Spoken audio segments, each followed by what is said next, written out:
शुरुआत में तो यही कहा गया था कि क्वाड मतलब अमेरिका, भारत, जापान और ऑस्ट्रेलिया का ये ग्रुप चीन के लिए एक अहम रणनीतिक चुनौती था। पर अब हाल की घटनाएं कुछ और ही कहानी कह रही हैं, है ना? बिल्कुल। ऑस्ट्रेलिया की बात करते हैं। आपको पता ही होगा, ऑस्ट्रेलियन प्रधानमंत्री एंथनी एल्बनेसी हाल में चीन गए थे। 6 दिन का दौरा था उनका, और उस दौरे के बीच कई अहम व्यापारिक समझौते हुए। अच्छा। हाँ, और चीन ने ऑस्ट्रेलिया से कोयला और दूसरा कच्चा माल खरीदने की पेशकश भी की है। भविष्य में रिकॉर्ड तोड़ व्यापार की भी बातें हुई हैं।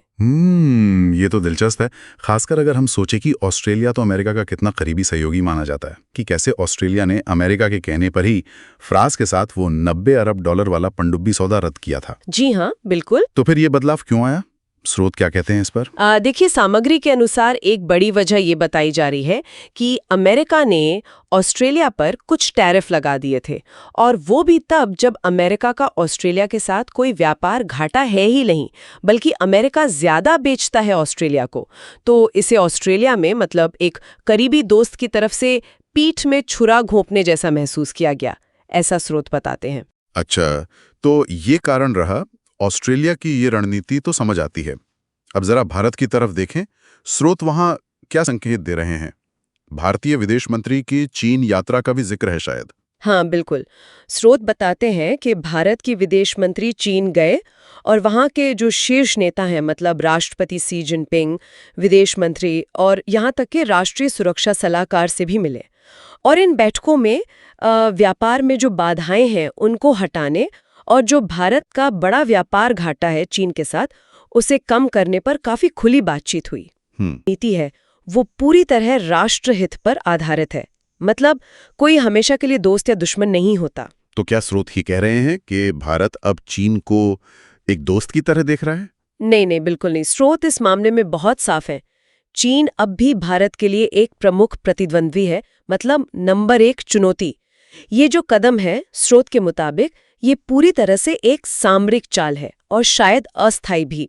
अच्छा। इसका असल मकसद अमेरिकी नीतियों पर, खासकर जो ट्रंप प्रशासन के समय की नीतियां थी, उन पर एक तरह से प्रतिक्रिया देना है और अमेरिका को एक संदेश भी भेजना है। ऐसा माना जा रहा है स्रोत के अनुसार कि कुछ तस्वीरें, कुछ व्यापारिक बातचीत, ये सब जरूरी हैं अमेरिकी नीति निर्माताओं को थोड़ा सचेत करने के लिए। समझ गया। तो ये जो सब हो रहा है, ऑस्ट्रेलिया का चीन के करीब जाना, भारत की बातचीत, इसका क्वाड के भविष्य पर क्या असर पड़ रहा है? स्रोत का क्या आकलन है? स्रोत का निष्कर्ष तो काफी सीधा है। उनका दावा है कि पिछले कुछ महीनों में, और इसमें वो पूर्व अमेरिकी राष्ट्रपति ट्रंप की नीतियों को एक अहम कारण मानते हैं, कि लगभग 20 साल की मेहनत से जो क्वाड बना था, वो काफी हद तक कह सकते हैं कमजोर हो गया है। ऐसा लगता है कि भारत और ऑस्ट्रेलिया दोनों ने ही फिलहाल क्वाड को थोड़ा ठंडे बस्ते में डाल दिया है। स्रोत इस बात पर भी शक जताते हैं कि अगर ट्रंप दोबारा सत्ता में आते हैं तो क्या क्वाड फिर से उतनी तेजी पकड़ पाएगा। नतीजा ये है कि चीन पर जो क्वाड का दबाव बन रहा था वो फिलहाल तो कम हो गया है। तो अगर हम संक्षेप में देखें, स्रोत सामग्री का विश्लेषण यही बता रहा है कि ऑस्ट्रेलिया और भारत दोनों ही हाल में चीन के साथ ज्यादा सक्रिय हुए हैं, और वजह अमेरिकी नीतियों पर प्रतिक्रिया और अपने राष्ट्रीय हितों को आगे रखना, जिसका असर ये हुआ कि क्वाड की रफ्तार धीमी पड़ गई है। बिल्कुल।